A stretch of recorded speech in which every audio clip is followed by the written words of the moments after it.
Hey guys, welcome back to my channel. Today's recipe జొన్న పిండి దోశలు. నార్మల్గా జొన్న రొట్టె చేసుకోవాలంటే చాలా పెద్ద ప్రాసెస్ కదా. దాన్ని వేడి నీళ్ళలో వేసి కలిపి ఆ రొట్టె కూడా చేయడం అంత తొందరగా ఈజీగా రాదు. నాకైతే రాదు. మా అత్తమ్మ చేస్తుండే జొన్న రొట్టెలు అప్పుడు లాస్ట్ టైమ్ ప్రీవియస్ వీడియోస్లో చూస్తే.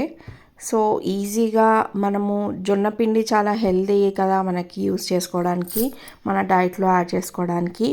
సో జొన్న రొట్టెలు చేయడం రాని వాళ్ళకి ఇలా జొన్న దోశలు వేసుకోవడం చాలా easy and it is very good for health.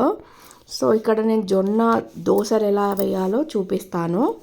ముందుగా ఒక గిన్నెలోకి 1 గ్లాసు జొన్న పిండి తీసుకుంటే 1/4 గ్లాసు బియ్యం పిండి తీసుకొని 2 గ్లాసెస్ ఆఫ్ వాటర్ యాడ్ చేసి కొంచెం జీలకర్ర అండ్ సాల్ట్ వేసి కలిపి పక్కన పెట్టేసుకోవాలి. ఒక 10 minutes రెస్టింగ్ టైమ్. అంతలోపు మనము సన్నగా ఆనియన్స్, క్యారెట్ ఇంకా క్యాప్సికమ్ కట్ చేసి పెట్టుకోవాలి. Adding of vegetables is optional. ఉంటే వేయండి, లేకుంటే స్కిప్ చేయండి. ఈ ఫైన్లీ చాప్డ్ వెజిటేబుల్స్ని మనం ముందుగా కలిపి పెట్టుకున్న పిండిలో వేసి కలపండి. కలిపి దోశలు వేసుకోవడమే. మనము బియ్యం పిండి దోశలు ఎలా వేసుకుంటామో అలానే వేసుకోవాలన్నమాట. పెనం పైన మంచిగా కలిపేసుకొనేసి స్టవ్ పైన పెనం పెట్టి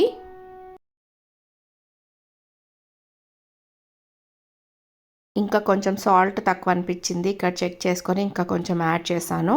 పెనం పైన పోసుకోవడమే. కరెక్ట్ షేప్ అంటూ ఏమీ లేదు.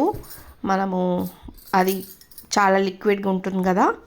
సో మన రిక్వైర్మెంట్ వైజ్ మనం వేసుకోవడమే. మనకు అనుకూలంగా ఎలా ఉంటే అలా. ఆ పిండిని పెనం పైన పోసేసి ఆయిల్ వేసి మూత పెట్టి ఒక 2 minutes వరకు కాలనివ్వాలి. ఆ తర్వాత స్లోగా తిప్పుకోవాలి. దాన్ని తిప్పుకొని అదర్ సైడ్ కూడా ఒక 2 minutes వరకు కాల్చుకోవాలి. ఇది ఫస్ట్ దోశ కదా, సో కొంచెం ప్రాపర్గా రాలేదు. తర్వాత దోశలన్నీ బాగా వస్తాయి. మనము టమాటా పచ్చడితో కానీ చట్నీతో కానీ తింటే చాలా టేస్టీగా ఉంటుంది.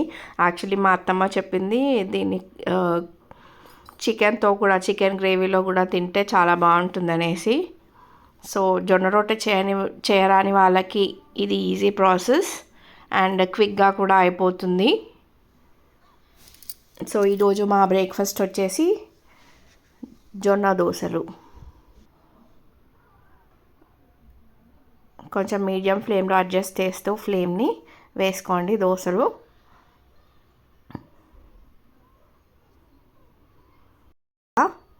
Very quick and simple recipe. Hope you like the video guys. If you like the video, please like, share and subscribe to my channel. Thank you for watching.